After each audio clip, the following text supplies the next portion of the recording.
অর্থনৈতিক সংকটে পড়া সংসারের জীবন মান উন্নয়নে নিজ উদ্যোগে হাঁস পালনের মাধ্যমে স্বাবলম্বী হয়েছেন মোহাম্মদপুর ইউনিয়নের রশিদপুর গ্রামের আনসার সদস্য সুরজ মিয়া।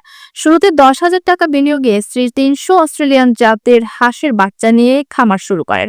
মাত্র 3 মাসে প্রথম চালানে 80,000 টাকার হাঁস বিক্রি করে প্রায় 40 থেকে 45,000 টাকা লাভ করেন তিনি। বর্তমানে তার খামারে রয়েছে প্রায় 2,000 হাঁস, যা থেকে লক্ষাধিক টাকার আয়ের প্রত্যাশা করছেন সুরজ মিয়া।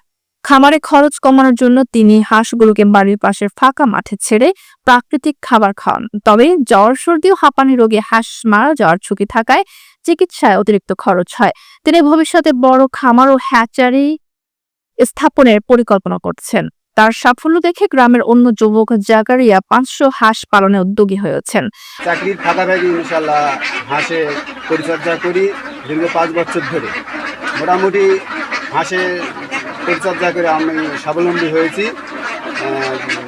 চাকরির ফাঁকাফাঁকি ইনশাল্লাহ হাঁসে পরিচর্যা করি দীর্ঘ 5 বছর ধরে। মোটামুটি হাঁসে পরিচর্যা করে আমি স্বাবলম্বী হয়েছি।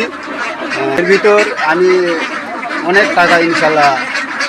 পাঁচবিবি প্রাণী সম্পদ কর্মকর্তা ডক্টর হাসান আলী জানান, উপজেলা প্রাণী সম্পদ দপ্তর হাঁস পালনের জন্য পরামর্শ, সরকারি সুযোগ সুবিধা দিয়ে খামারিদের উৎসাহিত করছে। এ ধরনের উদ্যোগ জাতীয় অর্থনীতিতে গুরুত্বপূর্ণ অবদান রাখবে।